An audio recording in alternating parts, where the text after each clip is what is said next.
మా భారత రాష్ట్ర సమితి పక్షాన నన్ను మాట్లాడడానికి అవకాశం ఇచ్చిన మా నాయకులు కేసీఆర్ గారు కూడా ధన్యవాదాలు తెలియజేస్తున్నాను. గవర్నర్ గారి ప్రసంగం అంటే మొట్టమొదటి ప్రసంగం అంటే అంతకుముందు ఒకటి ఎలక్షన్ తర్వాత అయినా కూడా 5 సంవత్సరాల కోసం ఎన్నిక వచ్చింది కాబట్టి ఆ 5 సంవత్సరాల బడ్జెట్లలో మొదటి బడ్జెట్ కంటే ముందు పెట్టే గవర్నర్ ప్రసంగంలో ఒక స్థూలమైన నిర్దిష్టమైన ప్రణాళికాబద్ధంగా కొన్ని అంశాలు గవర్నర్ ప్రసంగంలో ఉంటాయని చెప్పి మేము భావించాం. అధ్యక్ష, కాంగ్రెస్ పార్టీ ప్రభుత్వంలోకి వచ్చే ముందు ఏదైతే నిర్దిష్టమైన హామీలు కావచ్చు, గ్యారెంటీలు కావచ్చు, రకరకాలు ఇస్తారు కాబట్టి వాటిని ఇందులో పొందుపరిచి దానికి సమయానుకూలంగా ఎప్పుడు ఏం చేస్తారో దానికి కావాల్సిన నిధులు కానీ ఇవన్నీ చేస్తారు, మెన్షన్ చేస్తారని చెప్పి మేము భావించినాం. అధ్యక్ష, కొన్ని పైపైన విషయాలు తడిమిన తప్ప హామీల నిర్దిష్టంగా వాటి గురించి కానీ చెప్పిన సందర్భం కానీ ఆ విషయాలు కూడా ఇందులో పొందుపరచకపోవడం నిజంగా ప్రజాపాలన అని చెప్పి ఘనంగా అందులో చెప్పుకున్నారు తప్ప మాకు ఒక మాటలో చెప్పాలంటే ఈ మొత్తం గవర్నర్ ప్రసంగం 30 మోసాలు 60 అబద్ధాలాగా అనిపిస్తుంది. అధ్యక్ష, అంతేకాదు మేము అనట్లేదు 420 హామీలు ఇచ్చినామని చెప్పేసి చెప్పినప్పుడు పదే మా మిత్రులు ఆనాడు ఉద్యమంలో కూడా మాకు మిత్రులుగా ఉన్న శ్రీనివాసరెడ్డి గారు, వీరేశం గారు కూడా దీనికి భిన్నంగా ఏదైనా చెప్తారా చెప్పేసి అనుకుంటే మేము 420 అన్నాం 420 అని చెప్పేసి ఆ హామీలన్నీ 420 ఫీట్ల లోపల మొత్తం పాతిపెట్టినట్టే ఉన్నాయి తప్ప ఇందులో మాత్రం ప్రస్తావించలేదు. అధ్యక్ష, మొత్తం ప్రసంగం చూస్తే అరచేతిలో వైకుంఠం చూపించినట్లుంది, 60 రోజుల్లోనే చేతులు ఎత్తేసినట్లున్నది. గొప్పగా ప్రజావాణి గురించి చెప్పిన అధ్యక్ష, మీరు మొత్తం కూడా ముఖ్యమంత్రి గారు ప్రమాణ స్వీకారం చేస్తున్న రోజునే ప్రజా దర్బారు పెడతాం, ప్రగతి భవన్ బద్దలు కొడతాం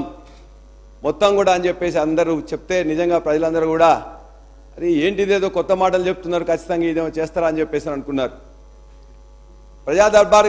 కాదు ప్రజావాణి పెడతామని చెప్పేసి అన్నారు. అదే ప్రగతి భవన్లో అంతకుముందు అనేక సార్లు కూడా మొట్టమొదటిసారి ఆ ప్రగతి భవన్లో భాగంగా ఉన్న జనహితలోనే ఒక 1000 మంది జర్నలిస్టులతో సమావేశం పెట్టి జర్నలిస్టులకు 100 కోట్లు రిలీజ్ చేసింది అదే భవనంలో. అధ్యక్ష, అదే భవనంలో అంగన్వాడీలకు అన్నం పెట్టి మొత్తం కూడా వాళ్ళ జీతభత్యాలు పెంచింది అక్కడే. అధ్యక్ష, అక్కడనే ఇలా దళితుల్లో మార్పు తీసుకురావాలని చెప్పేసి అఖిలపక్ష సమావేశం పెడితే అందులో గౌరవ మంత్రివర్యులు బట్టి విక్రమార్క గారు ఆనాడు కూడా వచ్చి మొత్తం కూడా చర్చించిన తర్వాత నిర్ణయం తీసుకుంది అక్కడే. అధ్యక్ష, ఆనాటి వ్యవసాయ శాఖ మంత్రి పోచారం శ్రీనివాసరెడ్డి గారి నాయకత్వంలో మొత్తం కూడా నాయకులందరూ కూడా అక్కడికి వచ్చినట్లయితే మొత్తం కూడా రైతు నాయకులందరూ వచ్చినట్లయితే రైతులతో మాట్లాడి రైతు బంధుని ప్రవేశపెట్టింది కూడా అదే జనహితల. అధ్యక్ష, అక్కడనే సింగరేణి నాయకులందరూ వస్తే కూడా సింగరేణి కార్మికులందరినీ కూడా పిలిచి భోజనం పెట్టేసి సింగరేణి నాయకుల సమస్యలు తీర్చింది కూడా అక్కడే. అధ్యక్ష,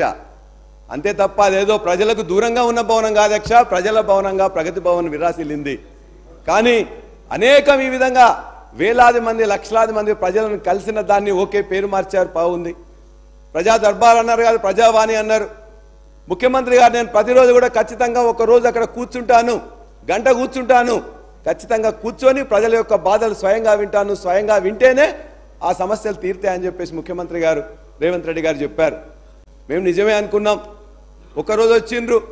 మొత్తం కూడా అంతా అయిపోయిన తర్వాత ఒక 6 నిమిషాలు మొత్తం మీద కూడా వాటిని స్వీకరించింది. ఆ తర్వాత మేము అనుకున్నాం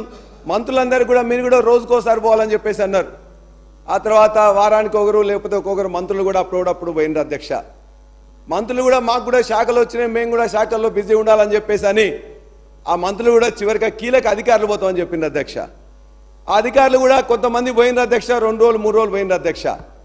ఆ తర్వాత కీలక అధికారులు పోయినారు, ఒక అధికారి వచ్చిండ్రు, మళ్ళా మారినరు, కొత్త అధికారి వచ్చిండ్రు. చివరికి అధ్యక్ష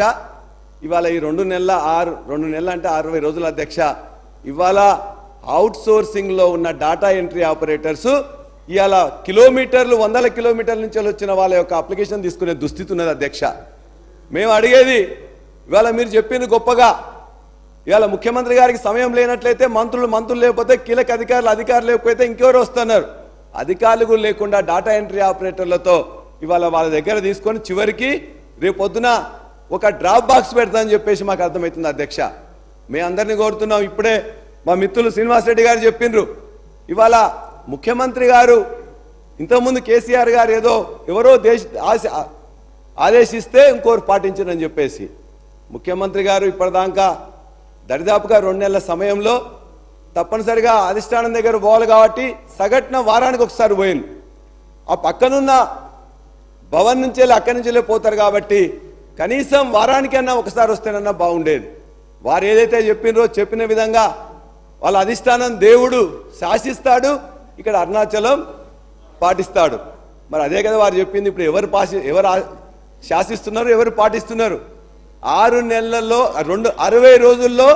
6 నిమిషాలు కూడా ప్రజావానికి పొంది ఎట్లా ప్రజాపాలన అవుతుందని చెప్పేసి మేము ప్రశ్నిస్తున్నాం అధ్యక్ష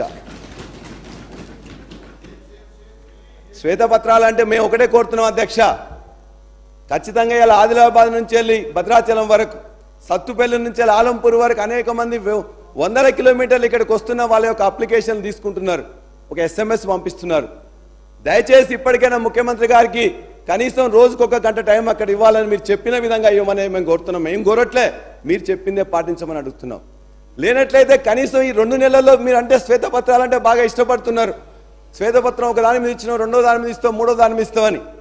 దాని మీద కూడా 2 నెలల్లో ఎన్ని సమస్యలు వచ్చినాయి ఎన్నిటికీ పరిష్కారం ఇచ్చినాం ఏమైందని చెప్పేసి 60 రోజుల్లో ఒకరికన్నా పరిష్కరించిందా ఇస్తే ఈ సభలో ప్రవేశపెట్టాలని చెప్పి కూడా మేము కోరుతున్నాం అధ్యక్ష ఇలా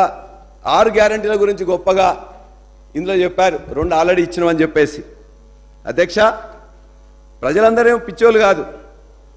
ఈ అత్యున్నత సభ చట్టసభలో అబద్ధాలు ఆడటం చాలా నేరం అధ్యక్ష గవర్నర్ ప్రసంగంలో చేర్చడం మరింత ఘోరం అన్నదాతను ఆగం చేసుకుంటూ మహిళలను మోసం చేసుకుంటూ 2 ఆల్రెడీ అయిపోయినాయని చెప్తున్నారు అధ్యక్ష ఇది కాంగ్రెస్ గ్యారంటీ కార్డు 6 గ్యారంటీలు 13 అంశాలు ఆ 13 అంశాల్లో ఒక్క అంశం మొదటి దాంట్లో మహాలక్ష్మి అనే దాంట్లో 2500 ప్రతి మహిళకి ఇవ్వాలని 500 రూపాయలు గ్యాస్ సిలిండర్ ఇవ్వాలని మూడోది ఉచిత బస్సు ప్రయాణం రైట్ ఒక గ్యారంటీలో ఒక పథకాన్ని మీరు అమలు చేశారు 15 కోట్ల మంది ప్రయాణించారు బాగుంది అదేవిధంగా ఇంకొకటి కూడా మీరు చెప్పారు రాజీవ్ ఆరోగ్యశ్రీ ద్వారా మేము 10 లక్షల రూపాయలు చేయూత అనే పథకం ద్వారా చేయూత అనే పథకంలో రెండో భాగం మొదటి భాగం 4000 మందికి ఇస్తా అని చెప్పారు ఇందులో మీరు ఇచ్చింది ఇలా 10 లక్షల రూపాయలు రాజీవ్ ఆరోగ్యశ్రీ ద్వారా ఇచ్చారు అధ్యక్ష రాజీవ్ ఆరోగ్యశ్రీ ద్వారా మొన్ననే చెప్పారు జనవరి 26న గవర్నర్ గారు ప్రసంగంలో మాట్లాడుతూ రాజీవ్ ఆరోగ్యశ్రీలో 20 కోట్ల రూపాయలు ఖర్చు పెట్టాము ఇప్పటివరకు అని చెప్పారు సంతోషం అధ్యక్ష 20 కోట్లు ఖర్చు పెట్టారు 60 కోట్ల ప్రచారం చేసుకున్నారు ఎక్కడ అధ్యక్ష ఇవాళ భారతదేశంలో ఎక్కడ చూసినా కూడా మొత్తం కూడా ఇలా 2 హామీల అమలు అని చెప్తున్నారు ఇవాళ మీరు ఎక్కడ ఏ టీవీలో చూసినా ఏ పేపర్లో చూసినా ఏ హోర్డింగ్ చూసినా ఏ బస్సు చూసినా ఎక్కడ చూసినా ప్రచార పటాటోపం తప్ప 13 అంశాలలో ఒక 2 చేసినాం అని ఎట్లా చెప్పడానికి మనసొప్పుతాంది దాన్ని గవర్నర్ ప్రసంగంలో ఎట్లా చేర్చిందని చెప్పేసి కూడా మిమ్మల్ని ప్రశ్నిస్తున్నాం అధ్యక్ష ఇవాళ మేము అడిగేది అధ్యక్ష ఇవాళ మహిళలకు బస్సులు ఇచ్చారు బ్రహ్మాండంగా ఉన్నది కానీ అక్కడ మొత్తం కూడా ఇబ్బందులు పడుతున్నారు బస్సుల సంఖ్య పెంచలేదు బస్సుల ట్రిప్పులు పెంచలేదు ఇవాళ వాటి ఇంకా చాలా చోట్ల కూడా ఇలా తగ్గిన సమస్య ఉన్నది చాలా ఇబ్బందులు పడుతున్నారు కావాలంటే వాళ్ళన్నిటి కూడా ఇంకా పెంచాల్సిన అవసరం ఉన్నది దాన్ని పెంచడానికి ఏం చర్యలు తీసుకుంటున్నామో అది చూపించండి చెప్పండి అంతేకాదు ఆ మహాలక్ష్మి పథకంలో మిగతా వాటి కోసం కూడా ప్రజలు ఎదురు చూస్తున్నారు మేము 100 రోజులు చెప్పారు కదా మీరు ఎందుకు ఆగరని చెప్పేసి అంటున్నారు మేము ఆగడానికి సిద్ధం కానీ మీరు ఏం చెప్పారు 4వ తారీఖే ఇస్తామని చెప్పేసి ముఖ్యమంత్రి గారు చెప్పారు అదే కాదు 9వ తారీఖు ఇస్తామని కూడా ముఖ్యమంత్రి చెప్పారు మీరు చెప్పిన దాన్నే మేము అడుగుతున్నాం తప్ప మీరు 100 రోజులు